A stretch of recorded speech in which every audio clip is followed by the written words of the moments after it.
Les académiciens, mesdames, messieurs, Monsieur le Président, mon cher Philippe, je dois au Président Marc Bellu l'honneur de t'accueillir au sein de l'Académie de Béarn, en présence de ta nombreuse famille et de tes amis, issus d'une famille d'entrepreneurs, imprégnés du sens du devoir et de la valeur travail, profondément enracinés dans notre glaive béarnais. Tu es un Béarnais de souche, de sang et de cœur. Ton port d'attache, ton escale primordiale, la matrice de tes rêves et de tes racines, c'est Pau, le berceau de tes ascendances. C'est ton destin atypique, l'ascension d'un autodidacte, pur produit de la promotion sociale à la française, mais fervent militant de la cause européenne, que je veux évoquer brièvement cet après-midi. Une vie passionnante en dialogue, aux ailes de tir, pleine d'imagination, d'idées forces, d'action et de lumière. C'est la vie éclectique d'un expert comptable, d'un commissaire aux comptes, qui a su donner de l'âme aux chiffres, d'un entrepreneur ingénieux, d'un maître éminent de l'organisation et de la stratégie des petites et moyennes entreprises. Bref, un vigile de l'excellence, d'un honnête homme dévoué aux autres, que je vais essayer de brosser avant de tenter et de définir ce que tu as apporté à la numérisation. Tu as su concilier la passion et la raison. Ton succès, qui constitue la concrétisation de plusieurs années d'espoir, d'attirance et de confiance dans les formidables opportunités ouvertes par la mondialisation.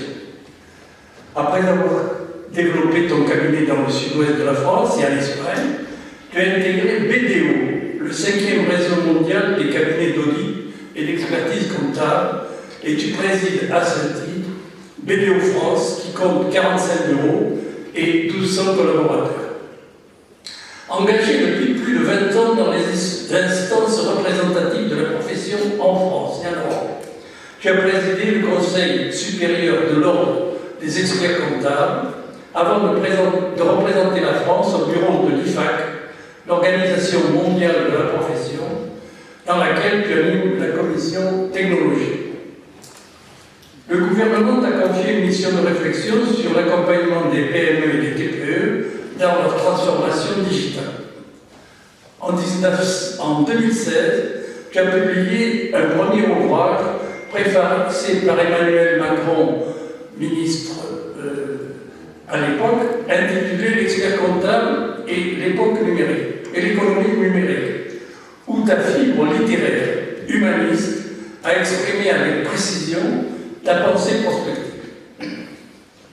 Rencontre surprenante, programmée par les caprices du hasard et les desseins de la Providence, dans ce cabotage au plus près des souvenirs que le temps n'estompe pas, j'entrevois un instantané dérobé à notre trajectoire.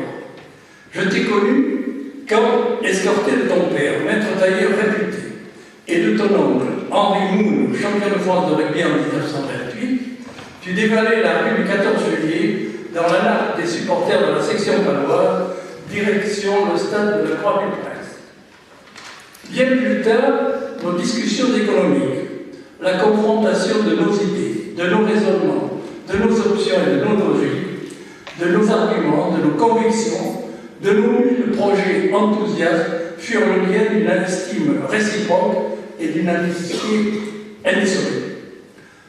Ce serait tout trahir que de passer sous silence ce qui mène ton imagination et enchante ce qui te couvre. Tu t'intéresses à tout, à l'économie béarnaise, à l'histoire, à la littérature, à la philosophie et à l'œnologie. Poussé par ta curiosité, tu reconnais que le problème le plus simple, dont la solution paraît évidente, est en réalité complexe et crispant, exige connaissance, savoir et humilité pour l'analyser.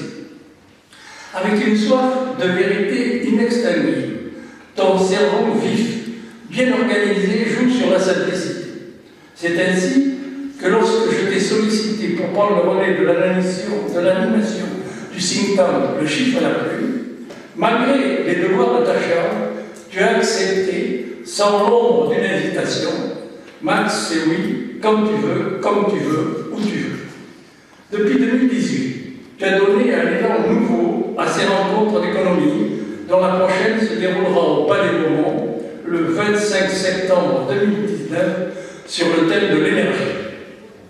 Je suis d'autant plus heureux de t'accueillir que tu succèdes au prestigieux économiste bigourdan, mon ami Jean-Paul Becbez, petit-neveu du Félibro béarnais Simen Palay, que j'ai eu l'honneur de recevoir ici, même au Parlement de Navarre, le 3 mars 2000. Empêché d'être parmi nous ce soir en raison d'un nuit de santé. Nouvel Benjamin de l'Académie, je te rassure, tu ne le resteras pas longtemps. Ce privilège d'une fausse compagnie à grande vitesse. C'est le cas de le dire. Philippe, bienvenue à l'Académie de Béarn. Nous t'écoutons. Mesdames et messieurs, je vous remercie.